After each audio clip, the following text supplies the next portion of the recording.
শীত তো শেষ হয়ে যাচ্ছে, তো শেষবারের মতো আমাদের দক্ষিণ অঞ্চলের লাল ভাপাটা আপনাদের সাথে একটু শেয়ার করি। খেজুরের পাতলা গুড় দিয়ে কিভাবে লাল ভাপাটা বানানো যায়, তাহলে শুরু করি। হ্যালো এভরিওয়ান, আসসালামু আলাইকুম, welcome back to my channel. এখানে আমি 1 কেজি পরিমাণে সেদ্ধ চালটাকে ভিজিয়ে শুকনো গুঁড়া করে নিয়েছি।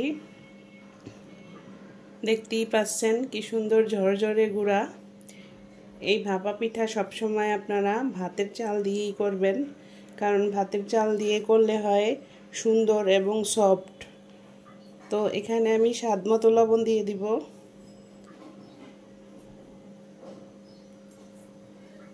স্বাদমতো লবণ দিয়ে সুন্দর করে গুড়টাকে একটু মেখে নিচ্ছি।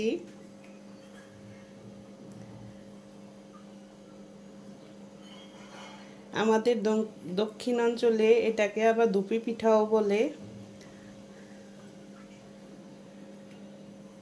তো আমরা আমাদের সবচেয়ে ফেভারিট এই শীত আসলে এই দুপি পিঠাটা বেশি করি আমরা লাল করে। ঢাকায় এসে দেখি যে সাদা ভাপা পিঠা হয়, সেটাকে সবাই ভাপা পিঠা বলে।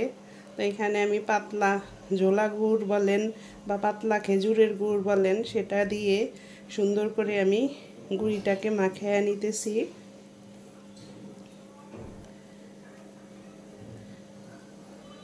খেয়াল রাখতে হবে যে বেশি দেওয়া যাবে না, তাহলে আপনার আঠা হয়ে গেলে কিন্তু আপনার পিঠা হবে না। তো এখানে আমি সুন্দর করে এটাকে মিক্সড করে নেব।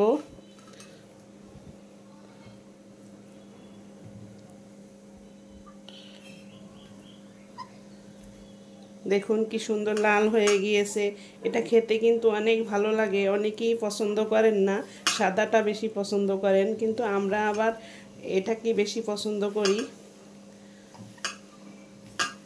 একদম এরকমের ঝরঝরে হতে হবে, দলা যেন না পেকে থাকে। আমি সুন্দর করে চতুর্দিক থেকে এটাকে মিক্সড করে নিতেছি।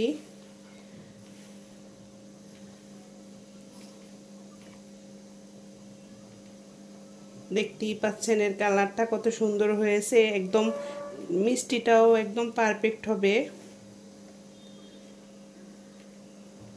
আমার গলার অবস্থা আজকে অনেক খারাপ, ঠান্ডা লেগেছে।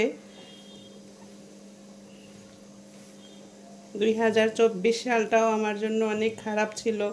আমি একটা অ্যাক্সিডেন্ট করে আমার পাটা ফ্র্যাকচার হয়ে গিয়েছিল। 2 মাস আমি বিছানায় ছিলাম। তো 2025 সালে এসেও আমার শরীরটা বেশি একটা ভালো যাচ্ছে না। সবাই আমার জন্য দোয়া করবেন। তো আমার মাখানোটা তো হয়ে গেছে। আমি এরকম একটা চালনি নিয়েছি। অনেকে কাপড় দিয়া করে, আবার প্লাস্টিকের দিয়ে করে, কিন্তু আমি এটাকে চালনি দিয়ে করব। দেখুন কিভাবে করি। এখান থেকে গুঁড়ি নিয়ে আমি চালনির উপর দিয়ে দিব। দেখেন সুন্দর হয়ে নিচের দিকে পড়তেছে।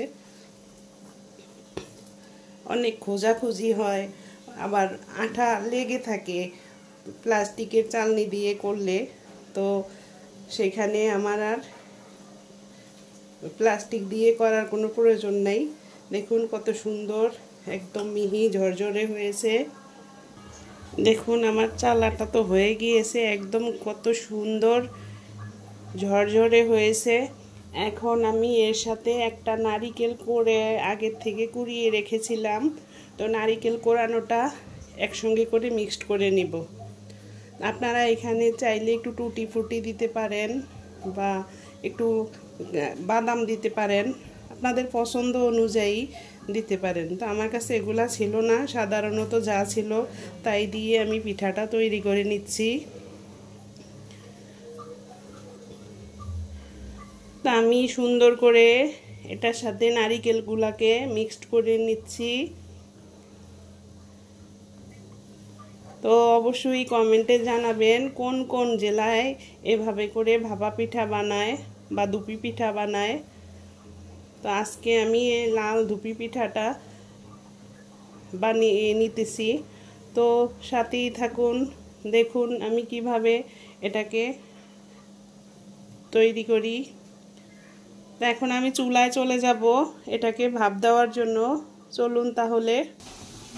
তো আমি পিঠাটা ভাপ দেওয়ার জন্য এরকম করে একটা নারিকেলের আঁচা সুন্দর করে কেটে সব সময়ের জন্য রেখেছি। আমি এই নারিকেলের আঁচাটা দিয়ে ভাপা পিঠাকে ভাপ দেব।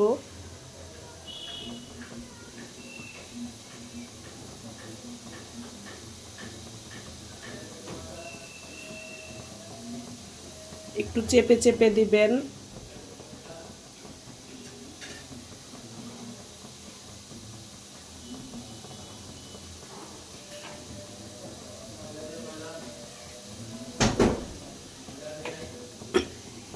ভাপা পিঠাটা তো আমার আচার ভিতরে নেওয়া হয়ে গিয়েছে। এখন আমি এরকম একটা পরিষ্কার পরিচ্ছন্ন পাতলা কাপড় দিয়ে এটাকে দিয়ে দিচ্ছি।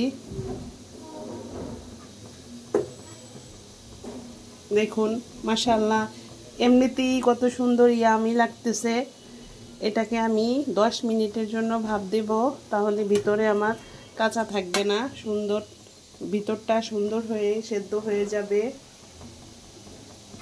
তো আমি এক এক করে সব পিঠাগুলোকে এভাবে ভেজে নেব। তো ফিরে আসলাম 10 মিনিট পর। আমি পিঠাটাকে তুলে নেব। দেখি ঢাকনাটা তুলে নিচ্ছি। দেখুন আমার পিঠাটা তো মাশাআল্লাহ হয়ে গিয়েছে। এখন আমি পিঠাটাকে এভাবে করে আলতো হাতে তুলে নেব।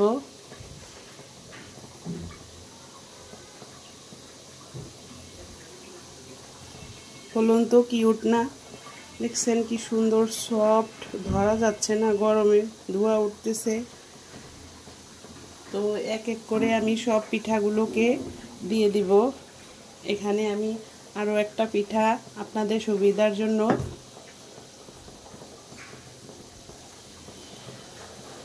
এটা আমার নষ্ট হয়ে গিয়েছে, কাপড় বেঁধে দেওয়ার আগেই আমি এটাকে দিয়ে ফেলছিলাম।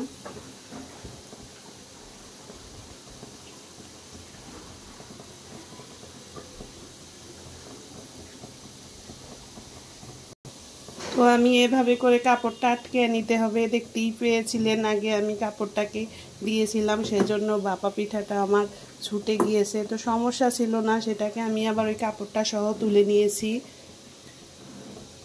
এভাবে একটু ঢেকে ঢাকনা দিয়ে দিব আবারও 10 মিনিটের জন্য।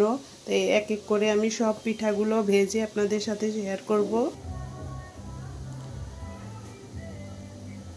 তো আমার ভাপা পিঠাগুলো তো একদম কমপ্লিট হয়ে গিয়েছে। দেখুন কত সুন্দর ইয়াম্মি হয়েছে, দেখতেই পেলেন। তো আমার চ্যানেলটি যদি ভালো লেগে থাকে, অবশ্যই আমার কাজগুলো ভালো লাগলে অবশ্যই আমার পাশে থাকবেন। চ্যানেলটিকে সাবস্ক্রাইব করে বেল বাটনটিকে অন করে দিবেন। ধন্যবাদ এতটুকু সময় আমার পাশে থাকার জন্য। আল্লাহ হাফেজ।